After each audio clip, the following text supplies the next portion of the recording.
and welcome back to the pod. It's not by accident that this episode has found you at this moment in time. If you're looking to live in your true alignment and shine as your most authentic self in the world, then look no farther. You found the right place.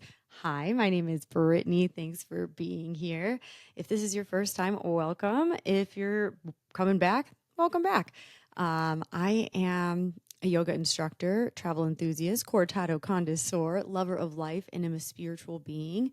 So last week we got into our morning routines, and I'm curious to know if anyone never thought to have a morning routine before, and if you have one now, how is it revamped? How has it changed a bit? And I'll say that this is what's working for me at this point in time, but it's for this season. Sometimes, especially in Texas, when it's hot, like I said, you have to wake up earlier. You have to accommodate to your surroundings. But some seasons are hibernation, and you need to come back to yourself, re-nest, so you can rebirth on the other side. So for this week's episode, I was thinking back to when I started to really shift my mindset. And something that really helped me do that was this book, The Mountain Is You by Brianna Wiest. I don't know if I'm saying that right. Brianna Wiest. This book is all about self-sabotage and how so often we don't realize that we're holding ourselves back from living to our highest potential, our highest selves. And we're living through a fear-based lens rather than love. Well, for example, I have this corporate job and I don't know, I want to be a ballerina, but I didn't follow the ballerina path because I don't think that I can make it. I can make any money out of it. But when you're not living in true alignment with what your heart's desire is and what it yearns for, your life's purpose, unfortunately, you're just not going to be happy, and it's going to continue to try to pull you back to your actual alignment of where you're meant to be. So I'll speak for myself here that this is how I felt reading the book, that I was doing what I was supposed to be doing, quote and unquote, by living the millennial dream, following the American dream by going to college, getting a corporate job, doing that path. And I'm doing that. I'm here for it. But I've been feeling a pull lately I have my fitness on the side, but if you're in my inner circle, you've been hearing me say for years, yeah, I'll say years, about starting anything, a YouTube channel, yoga, fitness, anything, and I just didn't do it. But honestly, it came for me in a meditation when I was trying to think, okay, well, what am I here for? What is my purpose? What is my true alignment? And in the back of my head, I just heard, use your voice for good. I had taken a broadcast journalism class back my freshman year of college, and I did want to be a newscaster. Sixth grade, we did this project. Always thought about being a newscaster, but it was the fear of not making it, not making any money, that I didn't do it. It was those self-sabotaging thoughts. Here we come full circle. Now you're with me. The fear-based lifestyle, it will take you down some different pathways, let me tell you. So fast forward to a few months ago when I'm sitting there brainstorming how I could use my voice, and I thought of the podcast. And it's funny to talk about now because here we are, we're doing it. But when I was trying to pitch the idea to people, some people, they're like, and then they got it. But when you vibrate with the right people, they're like, yeah, I'm here for it. You start this frequency, and when people believe in you and your passions, you just start to vibrate, and here we are, we're doing it. So thank you for being a part of it. So I thought, okay, this podcast would be perfect. I'm a spiritual person. I've had a lot of, I'll say, interesting life lessons. I'll speak for myself. And I like to connect with people in the world. I say it all the time. Talk to strangers in the street. You never know who you'll meet. And you'll start to notice the good in humanity, and that good will start to come back to you. I've had crazy stories. My sisters and my family, they say it all the time. You always meet people from where we're from, or you have the most random stories. I'm like, yeah, because I talk to people. I met a girl in a coffee shop in Paris that I knew her. We had a mutual friend back in Texas. And I know I mean, Texas, small world, whatever, but I sold something on Facebook Marketplace, and the person I sold it to knew someone here in Austin when I just moved. And I'm like, holy cow, what are the chances? But My huge aha moment in the book was how we were hardwired certain beliefs from when we were a young age. And I noticed I took this thought into action, was like, okay, what are these subconscious thoughts that I never knew I had? And it happened when I was back home and I took a back seat to my dad's driving. And it was like, oh, yeah, I'm my father's child with the commentary here. And the first step is awareness. Or, all right. But who wants to admit that they're parents' children, right? We never want to say, the bad qualities, especially. When I say bad, I'll admit I'm stubborn and I butt heads with stubborn people because, hello, I'm a Capricorn. I've got the horns out there, but I am aware, okay? But our parents, the people around us that helped raise us, we mimic these people in the world because they raised us. But guess what?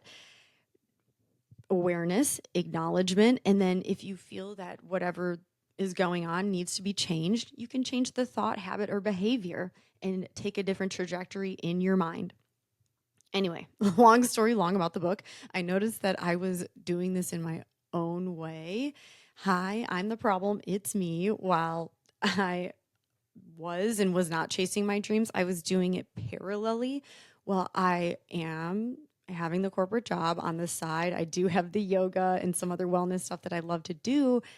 That has been pulling me more where I feel that that is where my true alignment is. And I'm working with my passions right now and seeing if it actually goes somewhere. Okay. If it doesn't actually grow, that's fine. At least I tried it. And at least I can say that path didn't work out. Let me redirect, try a different direction. And I just noticed that I was living out of fear-based thought saying, what if it doesn't work? Well, who cares? Do it anyway. If it doesn't work, it doesn't work. At least you tried. And I changed my mindset a lot from saying, okay, well, I don't know what I'm doing. And that's why I procrastinated a lot on certain projects. Now I say, I'll figure it out. Everything is figure outable. I don't know if that's an actual word, but we're going to use it. Don't think that just because you don't have all the puzzle pieces put together yet in this moment, that they're not going to come together along the way. Take it from me, firsthand experience. I just started and I've been meeting so many like-minded individuals who are the kindest people and are like, let me help, let me put my hand out and help you. And I'm the first person to say, when I don't know what I'm doing, please help. Let me put my hand up. Show me the way. YouTube is great for a lot of helpful hints, but if you have a friend that is going to help you, we will take it.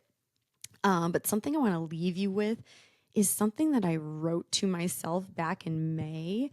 And it's almost like a manifesto. And when we get into next week's episode of The Universe Has Your Back, I'll get into some of the things that have happened in my life lately and how you just got to trust the universe and that it's always on your side. Okay, so this was May 1st. I said, you are your greatest product you will ever own.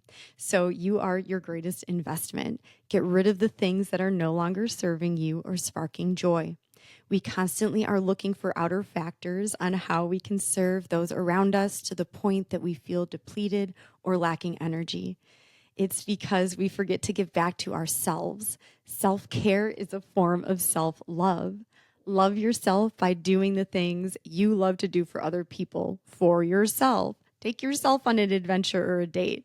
For whatever reason, up until my mid-20s, I never really considered going or doing anything by myself. I never really had to. I grew up in a big family, but who are you when no one else is around? What are the things you like to do, but won't go do them because of the fear of being alone?